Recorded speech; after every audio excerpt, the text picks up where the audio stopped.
Me apetecía venir a hacer este vídeo a una biblioteca porque precisamente hoy es el Día de las Bibliotecas, se celebra en España, 24 de octubre, y estamos a las puertas de la Lope de Vega, al norte de Madrid, en la localidad de Tres Cantos. ¿Qué tal, amigos? Siempre que empiezo una autobiografía, cuando empiezo a leerla, lo hago con la mosca detrás de la oreja, pensando si el autor o la autora no nos está contando una versión almibarada de su vida, dándose autobombo y platillo y escondiendo debajo de la alfombra aquellas cosas que no le interesa enseñar.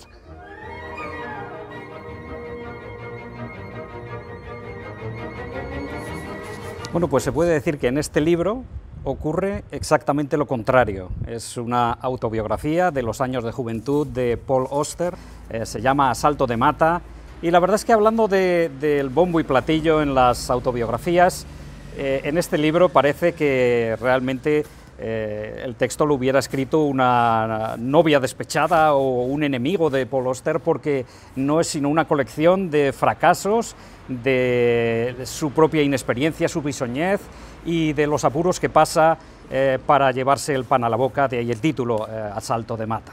Lo mal que lo pasa en sus años de juventud, tratando de dedicarse exclusivamente a la literatura. Yo siempre he pensado que Paul Auster es una especie de legionario de la literatura, legionario del arte, por esa obsesión. Él muchas veces ha hablado de que esa obsesión le viene porque él piensa que la literatura, como casi todas las artes, son una especie de enfermedad, y que una vez contagiado por esta enfermedad, cosa que a él le ocurrió muy de joven, pues se transforma en algo absolutamente obsesivo.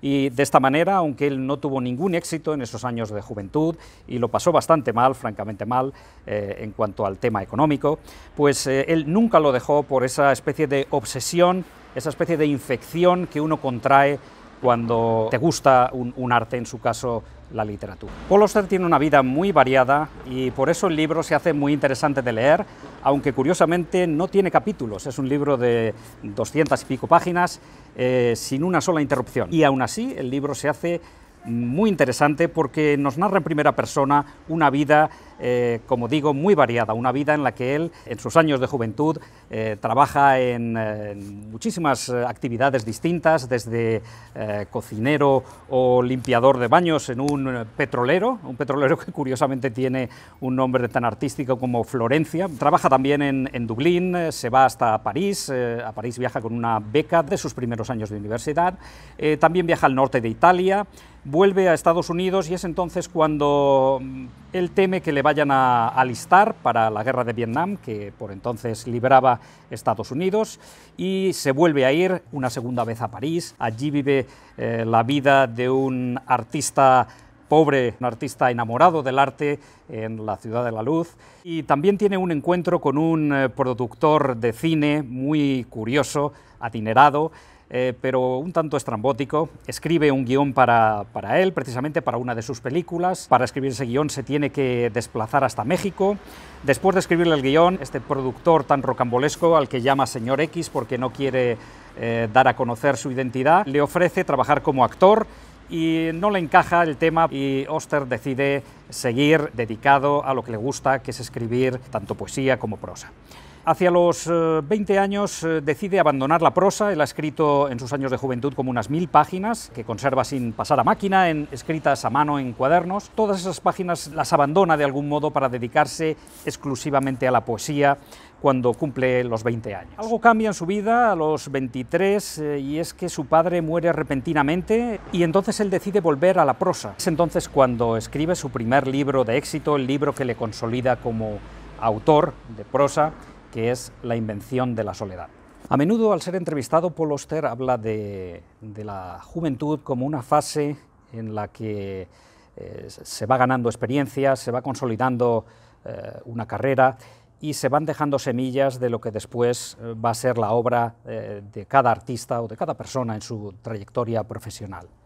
Él habla así porque retoma esos cuadernos escritos a mano de su juventud, a menudo para sus obras de madurez. Lo hace en la trilogía de Nueva York o en Ciudad de Cristal o en la propia La invención de la soledad, que escribe a la muerte de su padre, y toma no solamente fragmentos, sino también ideas completas de lo que puede ser el desarrollo de un libro. Por ejemplo, él habla siempre de que la trilogía de Nueva York, que hay un personaje que va paseando por las manzanas de Nueva York y haciendo que estos paseos dibujen letras, la forma de las calles y las manzanas que él va recorriendo van conformando letras, y a su vez esas letras van conformando palabras que lanzan mensajes.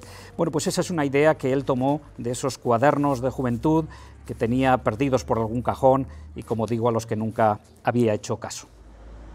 Curiosamente, este libro lo descubro de una manera absolutamente casual, en casa de mi cuñada, en una visita que le hacemos a Madrid. Yo por aquel entonces vivía en Zaragoza, y descubro el libro, me pongo a leerlo en esos pocos días que estamos de visita en su casa, y la verdad es que me encantó el libro. Esto fue hace muchos años, la traducción es muy buena, de Benito Gómez, que aunque se llama Gómez no tiene nada que ver conmigo, no tenemos ninguna relación familiar, y años después, hace muy poco, lo he leído por segunda vez, esta vez en versión original. La verdad es que el título dice mucho de la obra, Asalto de Mata, en inglés Hand to Mouth. Es un título fantástico para una vida o unos años de juventud en los que el propio Auster salta de aquí para allá sin saber un poco qué va a ser de su vida, dedicándose a trabajos de todo tipo y bueno, viviendo una vida que es la vida de un legionario de la literatura. Es de una persona que sabe que pese a todos los sinsabores y todas las estrecheces que supone dedicarse al arte, él tiene el firme propósito de hacerlo.